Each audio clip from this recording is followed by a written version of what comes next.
Hey there, welcome back to the channel.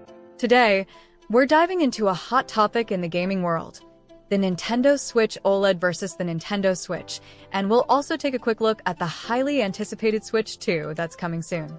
If you've been wondering whether the Switch OLED is worth the upgrade, or if you should just stick with the standard Switch or wait for the new Switch 2, you're in the right place. We're going to cover everything from the new display differences to performance, battery life, design changes, and of course, the future of Nintendo with the Switch 2. So, whether you already own a Switch or you're thinking about buying your first one, we've got you covered. By the end of this video, you'll have a much better idea of which model is right for you and what to expect in the future of Nintendo gaming. Before we get started, if you're excited about finding the perfect Switch or staying updated on the Switch 2, don't forget to like this video and hit that subscribe button.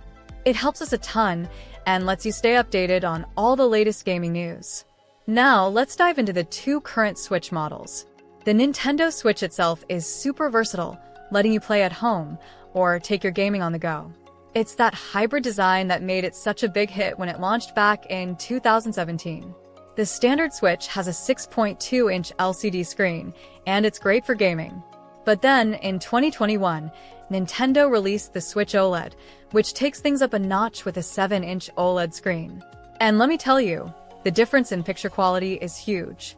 The colors are more vibrant, the blacks are deeper, and everything just pops. If you're someone who spends a lot of time playing in handheld mode, this is a game changer.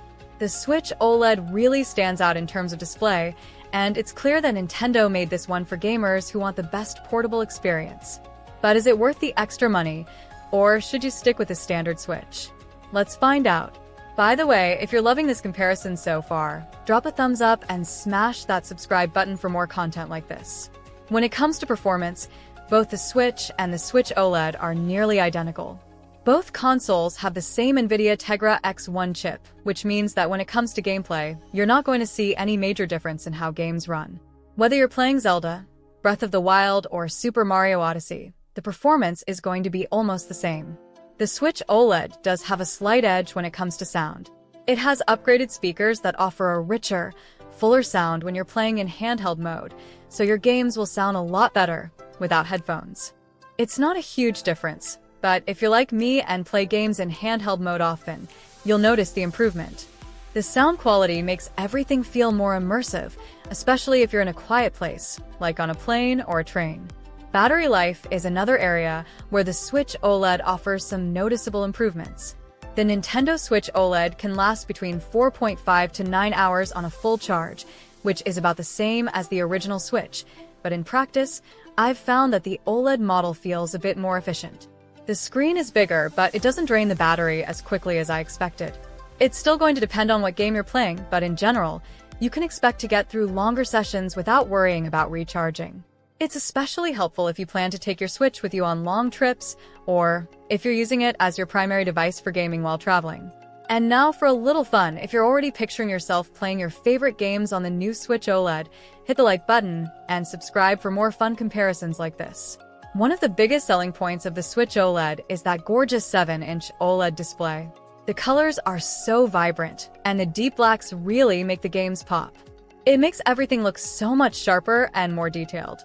Whether you're exploring the wilds of Zelda or getting into an intense Mario Kart race, everything just looks a little bit better on the OLED screen.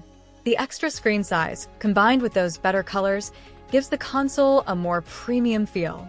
It's a great upgrade for anyone who spends a lot of time playing in handheld mode. That said, there are still some things that the Switch OLED doesn't fix. One of the biggest issues with the Nintendo Switch, both the original and the OLED, is the Joy-Con drift.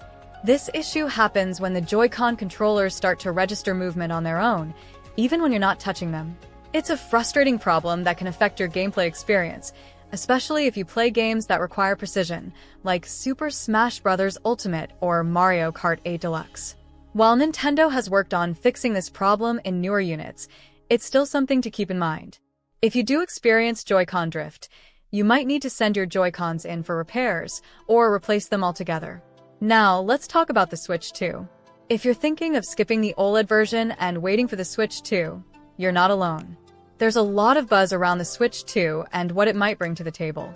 Leaks and rumors suggest that the Switch 2 will be more powerful than the current models, with 4K output when docked and even better graphics. Imagine playing Breath of the Wild 2 or a brand new Super Mario game with next-gen graphics that rival the PlayStation 5 or Xbox Series X. The Switch 2 is rumored to have a stronger processor, which would allow for more demanding games, better performance, and improved visuals. It could truly be the next leap forward for the Switch family, making it more capable of handling AAA games. If you're someone who wants the most powerful Switch experience, it might be worth waiting for the Switch 2 instead of going for the OLED. If you're already hyped about the Switch 2 and want to stay updated on all the latest, don't forget to like, comment, and subscribe so you don't miss out on